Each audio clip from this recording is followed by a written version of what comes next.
Welcome back to Body Transformation by Lee. Well, I hear all kinds of people always say, well, I just don't have time. I can't do this. I can't work out like you. I can't do that. And I'm like, yeah, you can. I can do it. I know you can do it.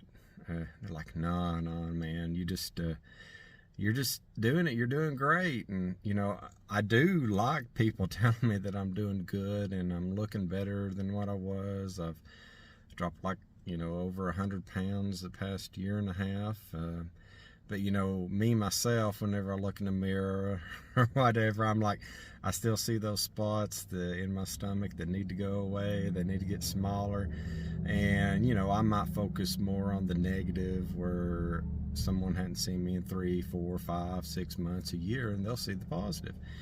And so then I try to encourage them, like, you can do it. You can get to the gym. You just gotta be regimented. Some of them that I've talked to, I used to play sports with. It's like, hey, remember, like Coach said, you only get what you put into it. And, hey, I work 12 to 15 hour days. So how am I going to work out 5, 6 days a week? How am I going to do that? Well, you got to make time. So during the week, I'm a truck driver, if you didn't know. So, I might go 500 miles or 700 miles in a day, and I'm back home, because I'm local. They take me, 300, 350 miles, and 300, 350 miles back, and that's a lot of miles. And so I have to manage my time very well. Whenever I'm doing stuff, I have to know my route, where I'm going, how I'm going to get there, and on the way back, will I have to get fuel? What will I have to do? And stuff. So it can be a really long day, and it can be a draining day. And if any of y'all been on the interstate, like on vacations, maybe some of y'all went on spring break or something like that, and you're driving. And then there's accidents. Well, that's a daily occurrence for me. So I'm used to it. So, you might think, oh, it's going to be an easy day today. No. And so what I learned was, I was like, oh, I'll just work out after work. That just sometimes I do, but sometimes, most of the time actually, what I've been doing for the past month or two is, if I can, like I said, I'm a weekend warrior, right? On Saturday and Sunday, I really hit it good. Like, I did an hour and a half cardio yesterday, and I did an hour and a half cardio today, an hour workout yesterday, and an hour workout today. And yesterday I did legs, today I did chest. So, I got chest out of the way because tomorrow's Monday, and that's International Chest Day, right? So there's no way I could have got on the bench, because everybody would have been there, right? So I just went ahead and did it. But what I like to do, to get back to my main point of making better use of my time, don't ramble on, but in the mornings, before work, I come and work out. Now, I don't know when you go to work, but most time whenever I go to work, I got to be there somewhere between 4 o'clock and 7 o'clock in the morning, just depending on what I'm doing for the day. Sometimes I'm lucky and I have an open window appointment, meaning I can get there anytime during the day. But I have to get loaded somewhere. So I know, hey, I have to leave between 5 or 6 o'clock in the morning to get there, get unloaded, get somewhere else, and get loaded and get back home, so I can start the next day, because it's a constant cycle for me. And so, like tomorrow, I'll probably get up about 4:30 or so, eat me a small breakfast, and go to the gym, and I can get an hour of cardio in on Monday easy, because that's an easy day for me, because I only go 480 80 miles tomorrow. So that's an easy day for me. So I'll just come here and do my hour of cardio. Since I did chest today, I'll probably work on my triceps and biceps tomorrow. Just something real simple.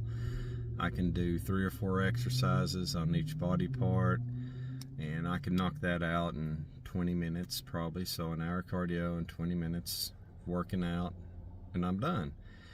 And then what I've done other times, if let's say there was that wreck, I'm coming back from South Carolina, and then I go past Asheville, and traffic's crazy because they're doing construction, and it takes 3 hours to go 5 miles, which has happened.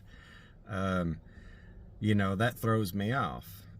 So the next day, Tuesday, I might just say, hey, I'll just go to the gym and do 30 minutes of cardio, because that's all I can do. Because whenever I finish my day at work, I have a 10-hour break that I'm required to take by law. So let's say I get back at 8 o'clock at night. 6 o'clock in the morning, I can start my day again. And so, well, I mean, my day at work, I'll be coming to the gym before that, you know. So I can start at 6 a.m. That's the earliest that I can do. Or if I get back at 10 o'clock at night, 8 o'clock in the morning, you know. So my clock is a 10-hour break, which that helps me manage a little bit better. Now, you know, with family and everything, I try to do my best. Yesterday, I worked out earlier in the morning, and then after I worked out and got my shower, they had an Easter egg hunting thing over here where we live, and so I went and saw my little grandbaby. She went and grabbed Easter eggs and stuff, and they had candy and stuff like that in it, and she just had fun. So I got to see her, and you know, you got to have a balance. But you know, I could have walked with her all day long because I've got that much energy now. And you know, I'm 49. That might be an old man to some of y'all, and I might still be a young buck to some of you others, you know, depending on where you are. But you know, the way I'm feeling, the more I exercise, the more energy I have, the more I can do, the less I'm just laying around. And you know, it's just, you got to start somewhere. And that's what I was meaning. You have to find time. You have to get a plan together. And you're going to mess up. You're going to fail sometimes. But don't let it discourage you. You know, man, I was wanting to lose 10 pounds this month, you know, and you might have lost 2. Or you might have gained 5. And you got to, that's where if you keep up with what you're eating, there's apps on that you can use, put in there what you eat, count everything. That's where I just drink water. So everything I drink, it's 0 calories because it's water, except for my protein shakes and my intra-workouts. My protein shakes, I take 2 scoops of that, so that's 220 calories. And then my intra-workout is, it's 70 calories. So, I mean, that's, you know, that's nothing. And, but that's just two different items. The rest of the time, I'm 0 calories because it's just water. Now, if you're drinking soft drinks all the time, let's say you're drinking like a 2-liter, get there and turn it around and look at that, you know. Different ones are different things, but if you drink the whole 2-liter, that's like 880 calories on some things, or you know, it's just not so great for you. And it dehydrates you, and then you get these headaches and all kinds of stuff like that. But if you're drinking water and you're exercising, you get more energy. I know sometimes it's hard. My left knee, it was hurting last year, and I had it x-rayed. Well, it was either from football or basketball whenever I was younger. You know, either I got hit in the knee somewhere, but you know, when you're younger, you can get hurt, but you don't, you know, with adrenaline flowing, you just keep going. You know, a basketball, I might have set a pick and knees hit sometimes. You know, and you're out of it for, you know, a minute or two, and then you're just right back in there. And, you know, with wear and tear, they did an x-ray on it. Apparently I've got spurs, bone spurs on my knee, and but I'm fine now. I know how to work it. And I got my feet, I got plantar fasciitis, so I have to have insoles in my feet. And whenever I do leg day, I got to ice down my left knee, you know. So I just got to take precautions, because I know, hey, if I don't do this, you know, I won't be able to go back to the gym. So I just, and the more that I've exercised, the easier things have gotten, because, you know, I've lost so much weight. That's less weight to put wear and tear on my knees. And you want to delay operations as long as possible.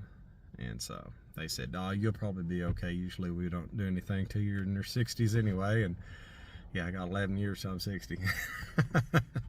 But hopefully I'll be okay. But I just want you all to know that you can do it. You can make a plan, do the best you can. You're going to mess up, or you might succeed.